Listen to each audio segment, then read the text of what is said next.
Class. आज हम जो पढ़ेंगे वो बहुत इम्पोर्टेंट कंपाउंड्स हैं। इनकी उपयोग और इनकी प्रिपरेशन जो है पेपर में पूछी जाती है। कई बार सिर्फ फॉर्मूले भी इनके पूछे जाते हैं, तो ये बहुत इम्पोर्टेंट है। आपने हर एक कंपाउंड का फॉर्मूला, उसका यूज़ और अगर उसकी प्रिपरेशन दे रखी है तो वो याद रखनी है। ठीक है, तो सबसे पहले आते हैं हम विरंजक चूर्ण।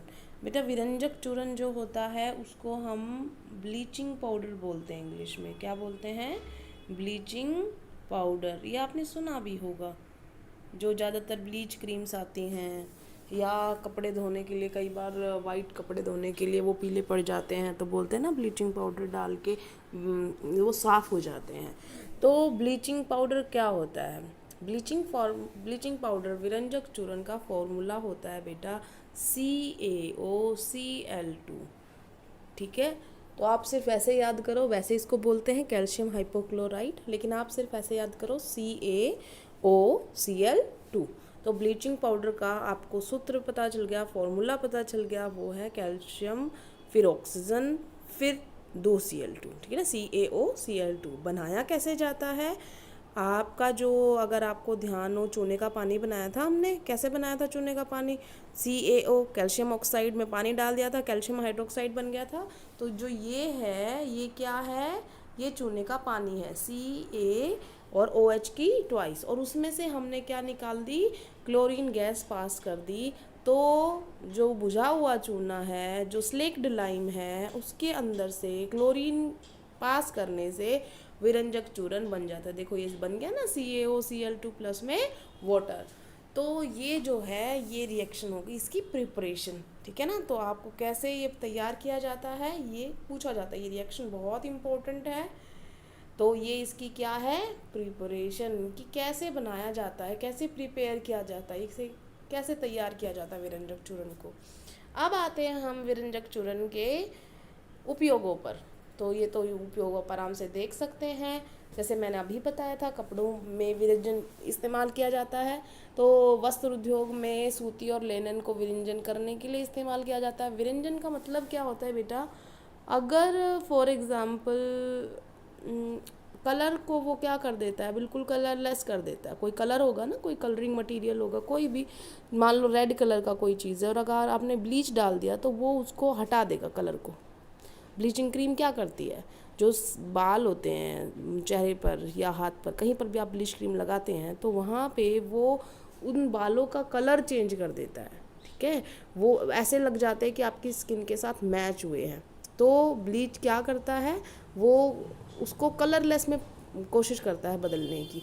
ब्लैक कलर को वो हल्का सा आपका बदल के और बिल्कुल स्किन जैसे कलर में ले आता है। अगर ज़्यादा आप करोगे तो हल्के हल्के ज़्यादा लाइट कलर के हो जाएंगे। तो जितना ज़्यादा ब्लीचिंग क्रीम इस्तेमाल की जाएगी उतना ज़्यादा वो ब्लीचिंग पाउडर जो इस्तेमाल किया जाएगा उतना ज़्यादा वो कम ज़्यादा कर सकते हैं।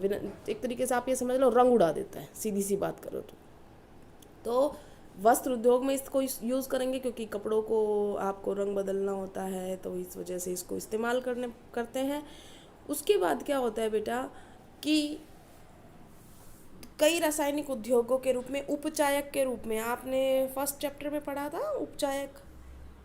उपचायक को क्या बोलते हैं हम? ऑक्सीडेंट। ऑक्सीडेशन पढ़ा था ना। जो सब्सटेंस ऑक्सीडेशन दिखाता है, उपचयन दिखाता है, वो रिड्यूसिंग एजेंट होता है, अपचायक होता है।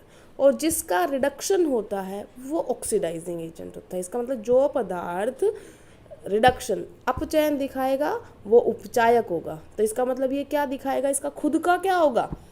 ये खुद क्या करेगा? ये खुद अपचयन करेगा, खुद रिड्यूस हो जाएगा। ठीक है ना। और फिर भाई खुद रिड्यूस होगा कैसे? जब किसी से इलेक्ट्रॉन लेगा, तो किसी के इलेक्ट्रॉन लेगा तो उस बंदे को तो उसने इलेक्ट्रॉन दिलवा दिए ना, मतलब ले लिए ना उससे, उसके तो ले लिए उसने इलेक्ट्रॉन। तो इलेक्ट्रॉन उसकी लेने में मदद की, उसने खुद तो एक्सेप्ट कर लिया, और उस दूसरे सब्सटेंस को क्या कर दिया? उसने हेल्प कर दी। तो उपचयन में हेल्प कर दी। मुझे पता है ये आपको बात समझ नहीं आई होगी, क्योंकि हमेशा ऐसे ही होता है, ये बात समझ नहीं आती। तो हम एक चीज़ लेते हैं, फॉर एग्जाम्पल हमने ये लिया, क्या हमने लिया? सोडियम। ठीक है, और यहाँ लिया हमने क्लोरीन। ठीक है, अब क्लोरीन एक एटम था, ये सिर्फ एग्जाम्पल देने के लिए समझा रही हूँ आपको, ठीक है। तो ये क्लोरीन एटम था, सॉरी सोडियम एटम था, ये क्लोरीन एटम है। तो सोडियम ने अपना एक इलेक्ट्रॉन लूज करके वो क्या बन गया, Na+, ठीक है। और क्या कर दिया उसने, अपना एक इलेक्ट्रॉन खो दिया। तो जब इसने अपना इलेक्ट्रॉन खो दिया, ठीक है, तो इसका खुद का क्या हो गया, उपचयन। क्या हो गया, इलेक्ट्रॉनों का खोना उपचयन कहलाता है, और इलेक्ट्रॉनों को एक्सेप्ट करना, उनको लेना, वो रिडक्शन कहलाता है, अपचयन कहलाता है। तो इसने लूज किया, तो यहाँ पर ये क्या हो रहा है, उपचयन। इसका क्या हो गया, उपचयन। क्या हो गया, ऑक्सीडेशन। ये बात समझ में आ गई। अब ये जो क्लोरीन है, इसको एक इलेक्ट्रॉन की कमी है, ये एक इलेक्ट्रॉन ये एक्सेप्ट कर लेगा, एक्सेप्ट करेगा। अब क्लोराइड आयन बन जाएगा, क्या बन जाएगा, Cl-, है ना। तो Cl- जो है वो क्या, इसने एक्सेप्ट करने के बाद बना इलेक्ट्रॉन, तो इसका इसका क्या हो रहा है, इसका रिडक्शन हो रहा है। इसको बोलते हैं हम अपचयन। क्या बोलते हैं इसको, अपचयन। तो आप मुझे ये बात बताओ आप कि उपचायक कौन है और अपचायक कौन है, ठीक है। तो थोड़ा क्लियर लिख देती हूँ मैं। आपने सोडियम था, क्या बन गया, सोडियम प्लस, हुआ क्या, ऑक्सीडेशन, उपचयन। तो ये क्या बनेगा, ये अपचायक बनेगा, क्योंकि इसने किसी की अपचयन में मदद की। कैसे की, अपना इलेक्ट्रॉन दे दिया उसको, क्लोरीन को दिया था कि नहीं दिया था, तो क्लोरीन के अपचयन में मदद की, तो अपचायक। तो अपचायक क्या होता है, वह सब्सटेंस जो किसी की अपचयन में मदद करे। उपचायक क्या होगा, वह सब्सटेंस जो किसी की उपचयन में मदद करे। खुद का क्या होगा, उसका उल्टा कर दो। देखो इसका खुद का क्या हो रहा है, खुद का क्या हुआ, उसका ऑक्सीडेशन। बनेगा क्या, ये अपचायक। लिख भी रखा है ना साइड में, क्या बनेगा, अपचायक। तो जिसका उपचयन होता है वो अपचायक बनता है, जिसका अपचयन होता है वो उपचायक बनता है, ठीक है। फिर दोबारा से बोलती हूँ इंग्लिश मीडियम के लिए, जिस सब्सटेंस का खुद ऑक्सीडेशन होता है, इसका मतलब खुद वो ऑक्सीडाइज हो रहा है, तो वो दूसरे को क्या करेगा, मदद, रिडक्शन होने में, तो वो रिड्यूसिंग एजेंट होगा। इसका मतलब जिस सब्सटेंस का ऑक्सीडेशन हो रहा है वो रिड्यूसिंग एजेंट होगा, और जिसका रिडक्शन हो रहा है वो ऑक्सीडाइजिंग एजेंट होगा। वैसे मैंने इतनी कहानी बता दी, ज़रूरत नहीं थी, आपको सिर्फ ये याद रखना है कि ये एक उपचायक की तरह काम करता है, ऑक्सीडाइजिंग एजेंट की तरह काम करता है। और पीने वाले जल को जो है हम जीवाणु मुक्त करने के लिए, माइक्रो ऑर्गेनिज्म से दूर रखने के लिए कि कोई बीमारी ना हो जाए, तो भी हम विरंजक चूर्ण का इस्तेमाल करते हैं। तो एक तो हो गया वस्त्र उद्योग में, एक हो गया उपचायक के रूप में, और एक होता है जीवाणुओं से मुक्त कराने के लिए, उनको साफ करने के लिए पानी को हम इस्तेमाल करते हैं, ठीक है। ये हो गया, पहला हो गया हमारा विरंजक चूर्ण। वैसे आप एक ऐड भी कर सकते हो इसके अंदर, विरंजक चूर्ण जो है वो आप कॉस्मेटिक प्रोडक्ट्स में भी इस्तेमाल कर सकते हैं, सौंदर्य प्रसाधन में भी इस्तेमाल कर सकते हैं। ज़्यादातर तो ब्लीच क्रीम वहीं पर इस्तेमाल करते हैं जो आपको पता है, ठीक है। तो कॉस्मेटिक्स भी लिख सकते हो आप। उसके बाद आते हैं बेटा हम बेकिंग सोडा। इसका नाम तो आपने बहुत बार सुना होगा बेकिंग सोडा का। घर में भटूरे बनते हैं, पकोड़े बनते हैं, इडली बनती है, ढोकला बनता है, तब क्या इस्तेमाल करते हैं हम, बेकिंग सोडा। बेकिंग सोडा का इंग्लिश में नाम भी बेटा बेकिंग सोडा ही है। नाम ही इसका बता रहा है कि ये किस लिए इस्तेमाल होगा। पहली बात तो ये सोडा है, और किस लिए इस्तेमाल होगा, बेकिंग के लिए। बेकिंग क्या होता है, बेकिंग होता है जैसे कोई हमने कुछ बिस्किट बनाने हैं, केक बनाना है, तो वो बेकिंग करना होता है कोई चीज़। अब तो आपने कभी देखा होगा केक या पेस्ट्री तो खाई होंगे आपने, है ना। तो कभी देखी है तो उसके अंदर क्या होते हैं, छेद होते हैं, थोड़े थोड़े छोटे छोटे पोर्स होते हैं, छेद होते हैं, जिसकी वजह से वो सॉफ्ट होता है। अगर उसमें छेद ना हो तो वो सॉफ्ट ही नहीं होगा, बहुत हार्ड होगा, आपको पसंद नहीं आएगा। तो वो क्या हुआ है, किस वजह से हुआ है, या तो उसमें बेकिंग पाउडर डला होगा या सोडा। बेटा बेकिंग सोडा और पाउडर दोनों अलग अलग होते हैं, हम बात यहाँ पे सिर्फ बेकिंग सोडा की कर रहे हैं। तो बेकिंग सोडा क्या होता है, उसका फॉर्मूला क्या है, सबसे पहले तो ये बात करते हैं। तो बेकिंग सोडा का फॉर्मूला क्या होता है, NaHCO3। और ये जो है, ये जो मैंने लिखा है इसको हम बोलते हैं सोडियम बाइकार्बोनेट या सोडियम हाइड्रोजन कार्बोनेट। आप अलग अलग बोल सकते हैं, या तो सोडियम हाइड्रोजन कार्बोनेट या सोडियम इस पूरे को बाइकार्बोनेट। तो इस यौगिक का रासायनिक नाम आपको ये पता चल गया है, क्या है इसका नाम? सोडियम हाइड्रोजन कार्बोनेट या सोडियम बाइकार्बोनेट NaHCO3।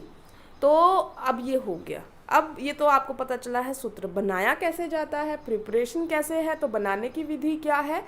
सबसे पहले हम जो नमक लेते हैं, नमक और पानी को घोल लेते हैं। ब्राइन सॉल्यूशन बताया था कल आपको क्लोर क्षार प्रक्रिया में, नमक और पानी को घोल दिया और उसमें से फिर दो गैसेस निकाली गई, एक कार्बन डाइऑक्साइड और एक अमोनिया। इन दोनों को इसके अंदर से पास करने के बाद दो चीज़ें बनेंगी, एक ये और एक ये तो आपने सुना होगा अमोनियम क्लोराइड। ये एक ऊर्ध्वपातक है, सब्लिमेशन दिखाता है ये कंपाउंड। और ये जो है ये हम सेपरेट कर लेंगे अलग से। और ये जो NaHCO3 है ये हमारा क्या है? बेकिंग सोडा जो प्रिपेयर हो गया है। तो सिंपल कुछ नहीं करना, नमकीन पानी है उसमें से CO2 और अमोनिया गुजारी और अमोनियम क्लोराइड और सोडियम बाइकार्बोनेट बन गया और यही हमारा क्या है? बेकिंग सोडा है। प्रिपरेशन भी हो गई, हमारा फॉर्मूला भी हो गया। तो अब क्या आएंगे हम? यूज़ पर। यूज़ करने से पहले आपको पता है जैसे हम घरों में क्या करते हैं, हम घरों में इसे बनाने के लिए इस्तेमाल करते हैं। पकोड़े ज़्यादा कुरकुरे बनाने हैं तो अभी थोड़ी देर पहले बताया था क्यों करते हैं इस्तेमाल, क्यों, इससे क्या हो जाता है? इससे क्या होता है बेटा, जैसे आप इसको गर्म करते हो, जैसे हम कोई भी खाना गर्म करेंगे, भटूरे बना रहे हैं या पकोड़े बना रहे हैं, जब वो जो जिसके अंदर हमने मिलाया है, जो बैटर है, जो आटा या कुछ भी है उसके अंदर जब मिला रखा है और जब हम गर्म तेल में डालते हैं तो जब वो गर्म होता है तो ये वाली रिएक्शन होती है। देखो गरम NaHCO3 बेकिंग सोडा है हमारा, बेकिंग सोडे को गरम किया तो ये Na2CO3 सोडियम बाइकार्बोनेट से क्या बन गया? Sodium carbonate. और वाटर प्लस में CO2, जो ये CO2 है ना ये एक गैस है और जब ये ऊपर की तरफ उठेगी ना पकोड़े में से, आटे में से, वो तो फूलने लग जाएगा। ठीक है, इसी वजह से भटूरा फूलता है, पकोड़े भी फूले फूले से हो जाते हैं और कुरकुरे हो जाते हैं फिर। तो इस वजह से हम सोडियम बाइकार्बोनेट को इस्तेमाल करते हैं फुलाने के लिए। अब ध्यान करो, फुलाने की चीज़ होती है जब केक बनाते हैं तो भी हम बेकिंग सोडा बेकिंग पाउडर डालते हैं। तो वो भी किस लिए कि जब वो बैटर जो मैदा डाल के हमने सब कुछ मिला रखा है, जब हम ओवन में रखेंगे या कहीं पर भी रख रहे हैं, कुकर वगैरह में जिसमें बना रहे हैं, तो जब वो उसको गर्माहट मिलेगी, हीट होगा, तो वो धीरे धीरे वो आटा जो है फूल जाएगा। कभी भी देखना, जैसे मान लो हमने कोई बर्तन लिया, हमने मान लो ये हमारा इडली या ढोकला जो भी तुम बना रहे हो ये यहाँ पर है, जब आप इसको गर्म करना शुरू करोगे और आपने ढक रखा होगा इसको, जब आप इसको खोल के देखोगे आपका जादू हो जाएगा। क्या हो जाएगा? ये वो चीज़ है ये यूँ फूल जाएगी। ठीक है, कभी भी आप देखना कोई केक वगैरह होते हैं वो ऐसे ही फूले होते हैं इधर से। तो ये जो फुलावट आई है ना ये किस वजह से आई है? ये इस गैस की वजह से आई है जिसको हम बोल रहे हैं CO2। ठीक है ना, तो CO2 की वजह से, CO2 जब बाहर निकलती है तो उसको अपने आटे को साथ लेके आ जाती है थोड़ा सा, इसी वजह से वो थोड़ा सा छेद छेद दिखते हैं आपको केक में, पेस्ट्री में। तो अब समझ में आ गया क्यों डाला जाता है? ताकि फुलाने के लिए। दूसरा क्या है? ये एक दुर्बल क्षारक है। क्या है? दुर्बल क्षारक। देखो यहाँ पे लिख भी रखा है, यह एक दुर्बल असंक्षारक क्षारीय लवण है।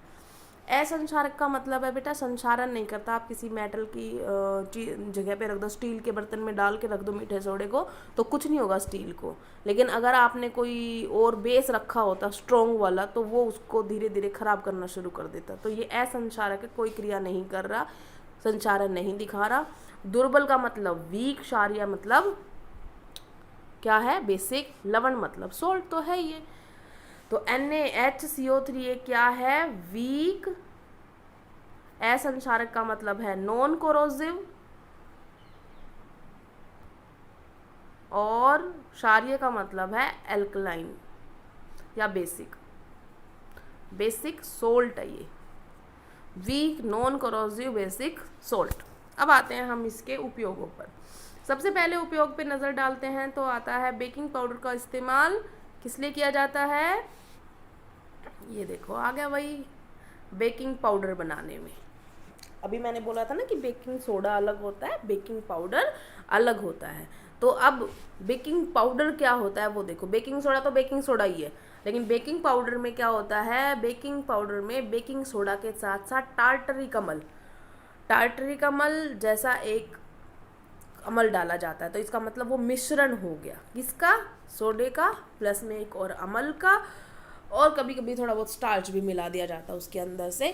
तो अब जब उसको गर्म करेंगे रिएक्शन वही होनी है सेम, CO2 उसके अंदर भी निकलती है। बेकिंग पाउडर को गर्म किया तो ये देखो फिर से क्या निकल रही है, CO2, तो CO2 निकलेगी तो फिर से उसको फुला देगी। तो इसलिए इन दोनों का इस्तेमाल फुलाने के लिए खाद्य पदार्थों को इस्तेमाल होता है। इसके बाद आते हैं हम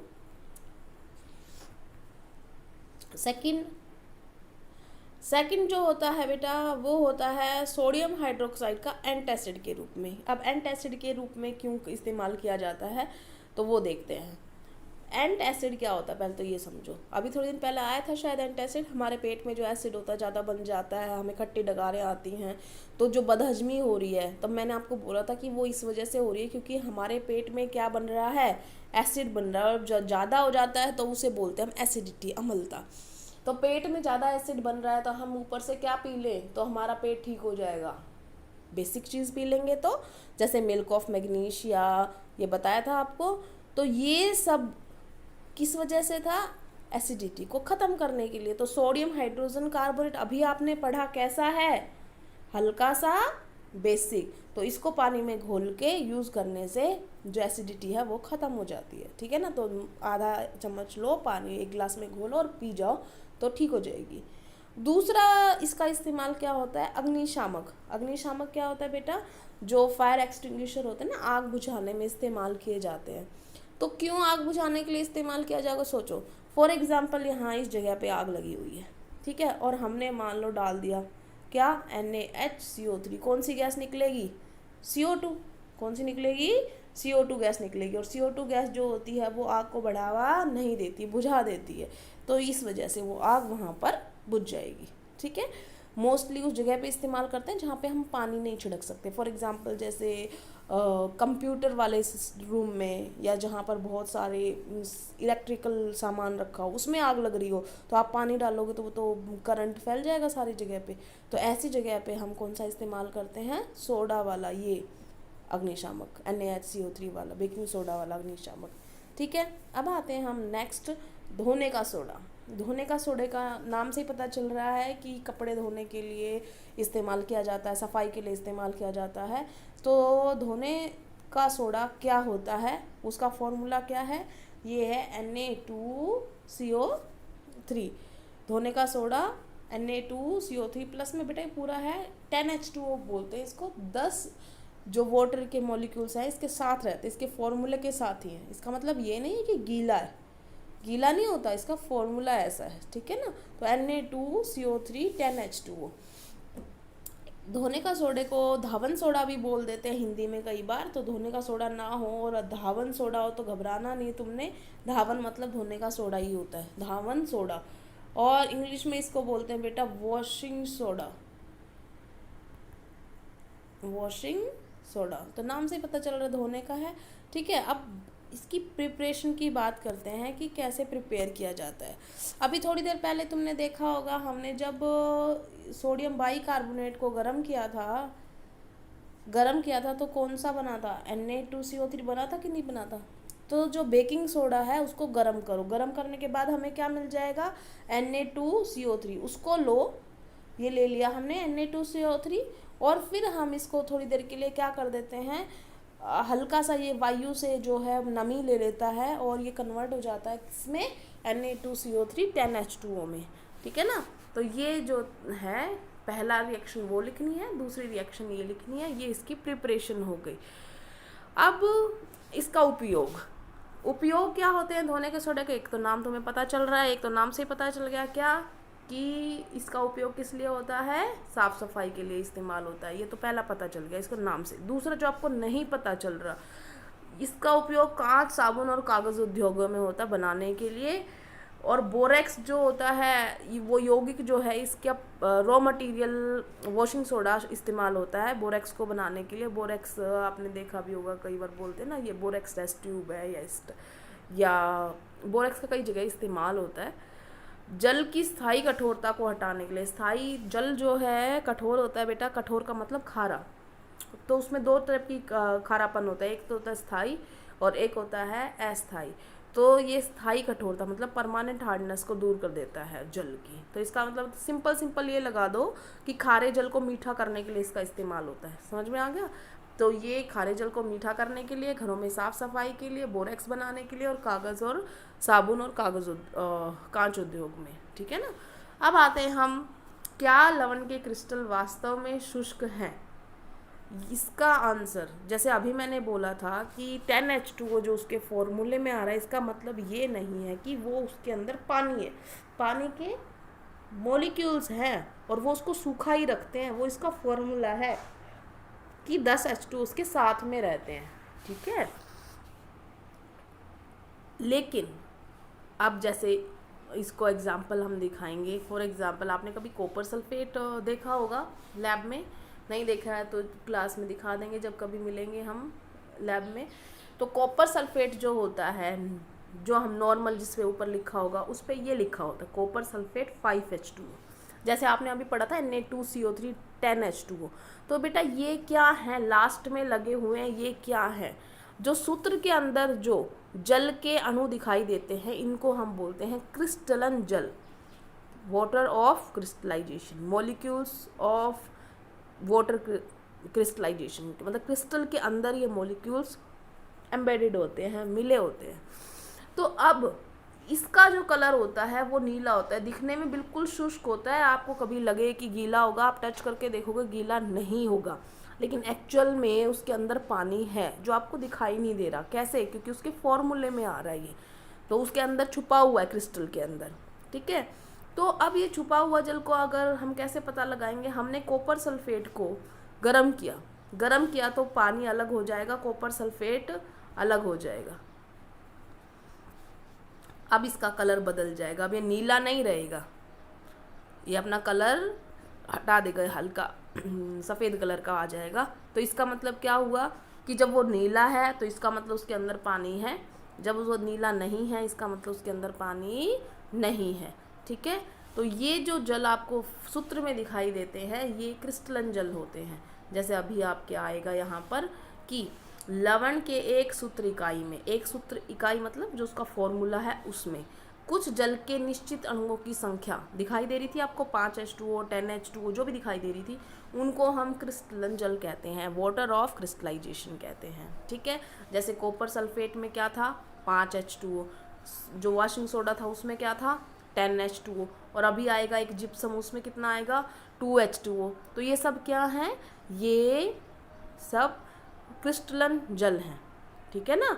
तो ये क्रिस्टलन जल होता है जो हमें दिखाई नहीं देगा, गीले नहीं दिखाई देंगे, वो उनके अंदर छुपा हुआ होता है, बट उनके अंदर जल होता है। अब आते हैं हम प्लास्टर ऑफ पेरिस। ये तो आपने सुना होगा, छतों पे नक्काशी करने के लिए, मोनूमेंट बनाने के लिए, स्टैचू बनाने के लिए प्लास्टर ऑफ पेरिस इस्तेमाल करते हैं। या कई बार प्लास्टर नाम से देख लो, प्लास्टर चढ़ता है, कभी हड्डी वड्डी क्रैक हो जाती है तो डॉक्टर लगाता है प्लास्टर। तो वो कैसे लगाता है देखना, कभी पट्टियाँ किसी सफ़ेद से पानी में घोल रखी होंगी और वो मतलब डाल रखी होंगी, और उन पट्टियों को फिर वो उसके अंदर लपेट देते हैं, और थोड़ी देर बाद जैसे ही वो सूखता है वो बहुत हार्ड हो जाता है। तो वो क्या है? वो POP है, प्लास्टर ऑफ पेरिस है। तो क्या होता है प्लास्टर ऑफ पेरिस? सबसे पहले इसका नाम प्लास्टर ऑफ पेरिस क्यों बोलते हैं? देखो, प्लास्टर तो इसलिए क्योंकि इसका इस्तेमाल प्लास्टर बनाने के लिए इस्तेमाल किया जाता है, और पेरिस इसलिए बोला जाता है क्योंकि जिस चीज़ से ये बनाया जाता है वो जिप्सम है, और जिप्सम का बहुत ज़्यादा, एक तरीके से कह सकते हैं हम, जिप्सम बहुत ज़्यादा फ्रांस में मिलता है। पेरिस फ्रांस में ही है, तो इसलिए इसको प्लास्टर ऑफ पेरिस बोलते हैं। तो कैसे बनाया जाता है? सबसे पहले जिप्सम को गर्म किया जाता है। जिप्सम जो होता है वो क्या होता है? कैल्शियम का 2H2। क्या होता है? Calcium 2H2। इसमें कोई रिएक्शन दिखा रखी होगी तो ठीक है, नहीं तो मैं लिख देती हूँ। नहीं दिखा रखी तो हम यहाँ पे लिख लेते हैं। इसकी प्रिपरेशन क्या करना है? कैल्शियम सल्फेट 2H2O, ये होता है बेटा जिप्सम।